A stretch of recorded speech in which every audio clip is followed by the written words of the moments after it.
Hello, what is up guys? Nagbabalik na naman ako. And for the second time around sa aking pagre-recording is magtubil na naman tayo ng Petron Blaze. Kasi yung previous ko na video around 1 year ago, nagtubil din ako ng Petron Blaze. So ngayon, babalik na naman tayo sa same gasoline station dito sa Petron Kauswagan, CDO. Tubil taog Petron Blaze. Okay, padaplin si Uncle. Kinaano ta. O kita na dayon sa nood. Okay, thank you very much Uncle. 22,047. So mo ni atong ilag sa ato ang drivo karon para mabalaan nato kung pila atong fuel efficiency sa base sa ato ang last time nga nag-fuel nga nag-full tank ta. Good morning ma'am. Nain yung Petron Blaze full tank. Pila litro karon? 71.5 ang litro karon sa Petron Blaze. Dakog diferensya ba? Be? 62 pesos ang XCS premium tapos 71.5 ang ang Blaze. Dakog ligos. So murag 9 pesos ang diferensya. Sagad ma'am ha, sagad. Imo ng SR. Ay. So 4.46 liters, 318.89 pesos. So ato na ning i-input karon sa atong drivo. Ang atong fuel efficiency is 47.56 kilometers per liter based sa ating last time na nag-full tank tayo. So ngayon, magbiyahe tayo patungong Claveria, patungong Hingoog para matest natin, no. I-share ko sa inyo yung experience ko. Sa difference kung magtubil ka ng gamit ka ng regular na gasoline sa premium 95 octane at itong Petron Blaze na mas premium pa kaysa premium. Alright guys, no, ito po yung review natin. Ikukumpara natin, no, sa based lang sa aking experience si Petron Blaze kumpara kay let's say for example 95 octane at saka 91 octane na regular. Unang-una dito tayo sa 91 octane or tinatawag natin na regular.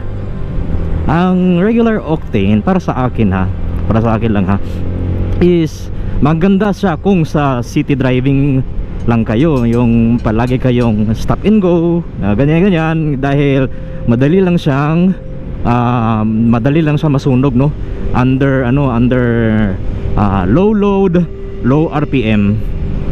Ngunit pagdating experience ko lang pagdating sa sa biritan, lalo na sa ahonan, high RPM, high load, high RPM na application is parang nabibitin ako, lalo na pag 8,000 RPM pataas na yung tinatakbo natin, no? Yan yung experience ko, parang nabibitin talaga siya sa high RPM. However, pagdating naman sa 95 octane, for example, yung Petron XCS o di kaya yung Shell V-Power Nitro is maganda siya, no. Okay lang siya sa sa city driving. Medyo mainit lang konti sa makina, no. Medyo mainit lang talaga siya konti sa makina. Okay lang siya sa city driving, pero ramdam mo talaga yung yung hatak niya lalo na pag sa middle to high RPM, no. Tsaka pagdating naman sa dulo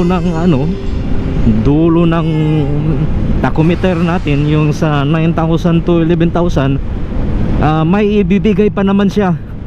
May ibibigay pa talaga siya sa sa high RPM na extra power at saka extra torque na kinakailangan mo, no. Considering na itong Sniper 155 natin is stock pa yung engine configuration niya, pati yung engine hardware niya. When I mean sa engine hardware, yung bore, valves, yung head, stock pa lahat yan sa pati ECU stock pa. Now pagdating naman sa sa Petron Blaze, ang tanging masasabi ko lang, kung mag Petron Blaze ka tapos ginagamit mo lang siya sa city driving, Ang tanging masasabi ko lang is nagsasayang ka talaga ng pera. Dahil ang diferensya ng Petron XCS kanina na nagpatubil ako kumpara sa Petron Blaze is almost 10 pesos yung ano, yung difference niya per liter. Unsa man nga bao-baong yate nga di man pud ta ka overtake ani yate. Hoy, what the you shall not pass. You shall not pass. Kung nag Petron Blaze ka tapos ginagamit mo lang siya sa city driving, nagsasayang ka talaga ng pera. Yan lang talaga ang masasabi ko. And then madali talagang uminit yung makina natin, no, dahil nga 100 octane. Though yung nasa gas pump ng ang nakalagay sa label sa gas pump ng Petron Blaze is 97 octane. Ewan ko nga bakit. No, pero ramdam mo talaga yung hatak na ibibigay niya, lalo na pag if you push down the throttle, no.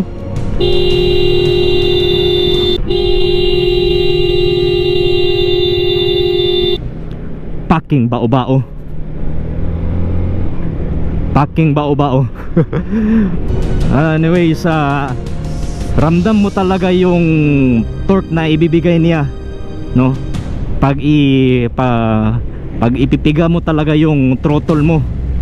At saka pagdating sa high RPM, hindi ka talaga mabibitin. Overtake sa ta. At saka pagdating sa VVA range, no, at saka kung mag-cruising ka 80 kph pataas is ano siya, ramdam mo talaga ang hatak kahit sa ahunan. Kahit sa ahunan, ramdam mo talaga ang kanyang ang kanyang torque at power na ibibigay ni Petron Blaze, no.